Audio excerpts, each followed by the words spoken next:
So, magandang araw. Gagawa na naman ako ng video tungkol to sa hypergamy.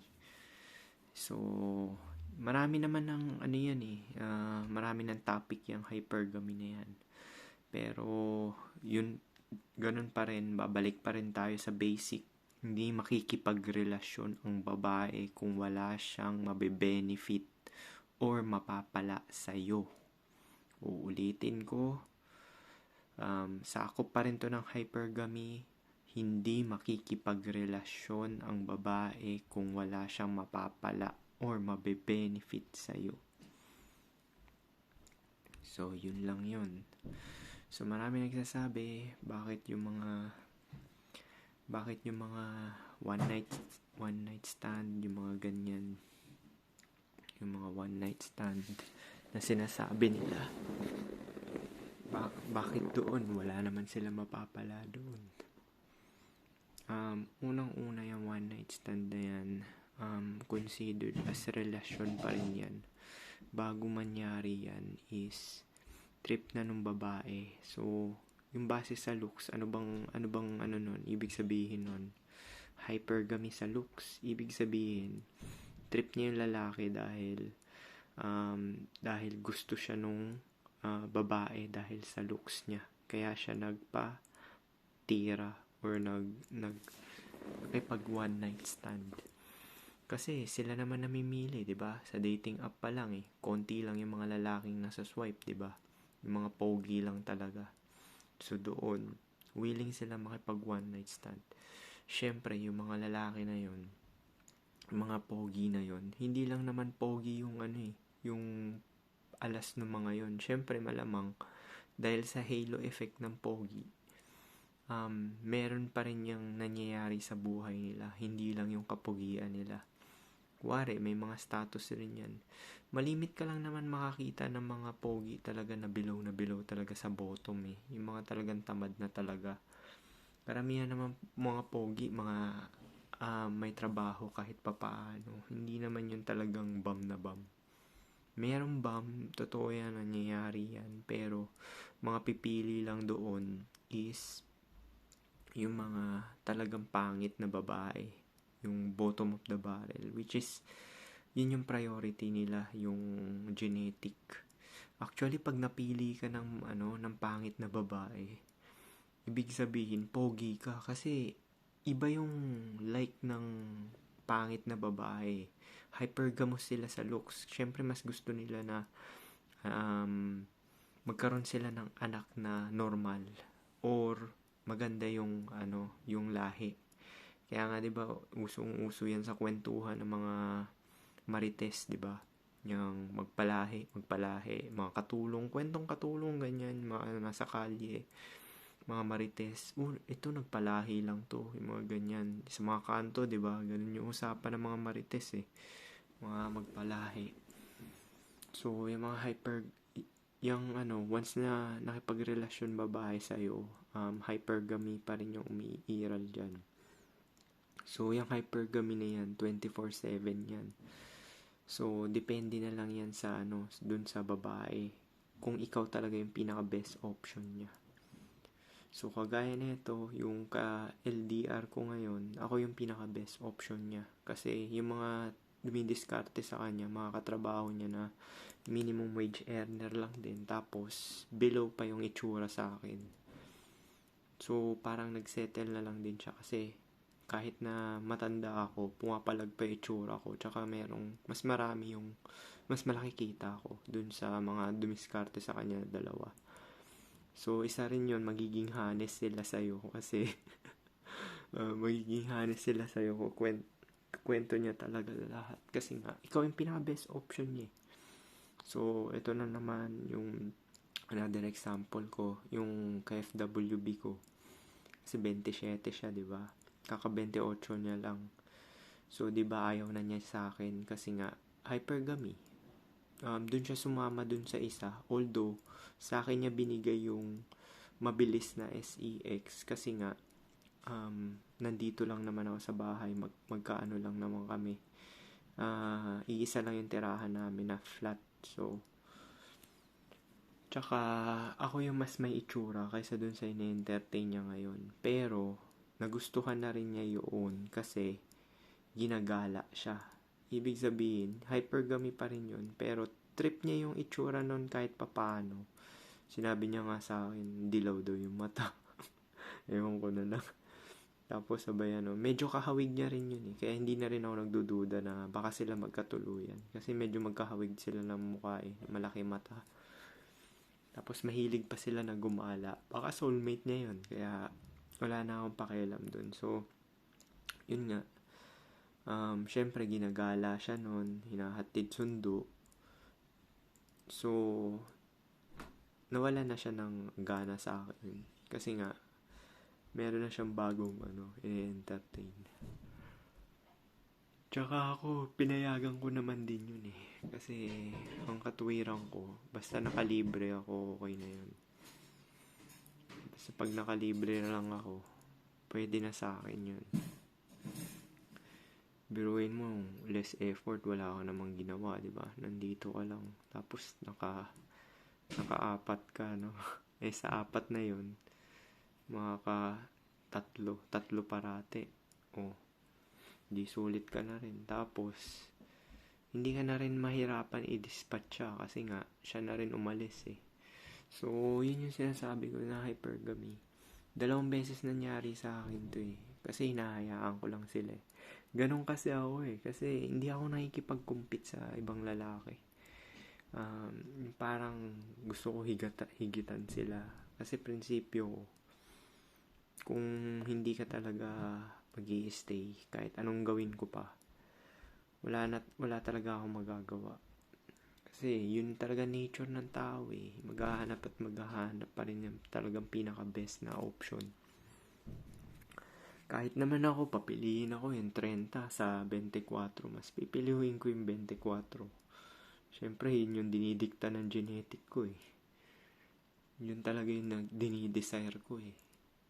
So, ganun naman din talaga. So, pero mas lamang kasi yung babae kasi pumapasok na dyan yung overall package eh. Pag naipagrelasyon sa'yo, kinukuha na niya yung genetic mo, yung oras mo, tsaka yung yung resources mo pa. So, yun din yun. Yung ibang mga, kaya hindi ko masisisi yung mga pogi na hindi sila nagpapayaman gaano. Parang ini-invest na lang nila sa sarili nila. Puro papogi lang ang papogi. Actually, tatay ko, hindi siya namili ng mga lupain. Puro binili niya lang talaga pampabango, tsaka damit. Yun lang, puro forma lang talaga hanggang maging 70 na. Pero may 70 ka na, nagji-jeans ka pa rin. Nakakatawa yun, di ba? Minsan nga natatawa na lang ako sa tatay ko eh. Kasi nga, as in wala talaga siyang papamana. Kasi nga, anong tawag dito? Unang-una, marami siya na anakan. Prinsipyo niya is, ayaw niya maraming mga anak na mag-aaway dahil lang sa mga resources. So, ang strategy ng pogi is mag-invest lang sa sarili nila. Magpapogi lang na magpapogi. Tapos, sustento lang ng samang sustento. Tapos sabay yun lang. Ganun lang yung ginagawa nila. So, bata pa lang ako, namulat na ako sa strategy ng mga may tsura. Pero ganun din. Masasabi ko, angat yung na-attract ng tatay ko kaysa sa akin. Kasi medyo may height siya 5'10" siya. Tapos, yung sa unang niya, naanakan niya ng 4.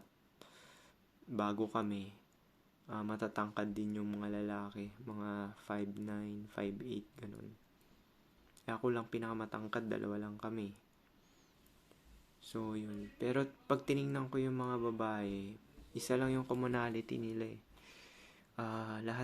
Lahat sila maputi, walang morena. Yung sa Japan, maputi din yun eh. Tapos, sabay yung isa pa, meron morena, yung lately na lang ito. Itong 40 na yung babae. Tapos tatay ko 70 na. So, ganun. Kasi may Kaya naman siya pinatulan kasi may pension na yung tatay ko sa GSIS. Biruin mo, susweldo ka every month ng 21 ata. Hindi ko sure pero 21 mga ganun. So parang kumagat na lang din. So ganun nga yung babae. Papatulan ka niya kung may mapapala siya sa'yo. Hindi ka niya papatulan. Kaya minsan yung mga ibang red pillar, parang men sent their own way na sila. Ito rin ang pag-ano ng Migto Kaya hindi rin kasi ako naniniwala sa Migto. Kasi yung Migto, mas gugustuhin pa ng babae yun. Kasi nga, wala na mag-hit sa kanila. Tapos sila na mag-hit dun sa may mga itsura.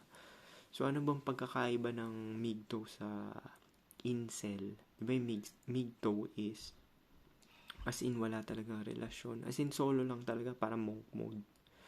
Walang babae, walang dating, tapos walang relasyon, wala ring sex. So pag Migto ka, same ka rin ng incel, so walang pagkakaiba. Kaya hindi ako Migto kasi nga gusto ko talaga may companion. Tsaka hindi yun yung dinidikta ng ng DNA ko na dahil mataas yung T-level ko, malilibugan at malilibugan ka rin talaga, which is nature. Hindi rin ako naniniwala sa love yung love kasi kalibugan lang yan para sa akin actually sa totoo naman yun lang naman talagang ko kaya kalibugan lang naman talaga yung parang care ganyan, di totoo kalibugan lang yan. So yun yung mindset ko yun yung mindset ko. Hindi ko kumpara sa ibang lalaki na talagang yung mga lalaki na under submissive is narinig ko yung kay Rolo Tomasi. Yung mga lalaking submissive, cooperative sa asawa nila, ibig sabihin mga effeminate yun. Alam bakit? Kasi girlfriend sila. Ibig sabihin nagsettle yung babae dun kasi para niya ng girlfriend yung lalaki. Gets mo? Kasi kung tunay ka na lalaki, hindi kayo ganong close nung babae. Yun yung nakita ko sa mga babaero. Walang komunikasyon gaano. Tapos sa gabi lang sila araw-araw nag-sex lang. Tapos hindi hands-on sa mga bata. Tapos provide lang talaga. Yun lang talaga yung which is, yun naman talaga nature ng lalaki is, i-sex mo lang yung babae, tapos magpo-provide ka lang. Hindi ikaw yung gagawa, magsasampay, tapos yung maglalaba, tapos ano pa ba yung mga tagabuhat ng mga bilihin. Hindi mo trabaho yan. Trabaho ng babae yan. So, yung mga 70% na normie na nagsettle, yung may asawa na nagluluto pa, yung lalaki, kasi walang palya to. Lahat na may asawa na katrabaho ko, tinanong ko kung sino nagluluto. Yung asawa nila lalaki. Walang palya, promise. Inisa-isa ko na sila Sabi ko, sino nagluluto sa'yo? Asawa ko. Magaling siya magluto kaysa sa akin. Palusot na lang niya yun. Tamad ka lang.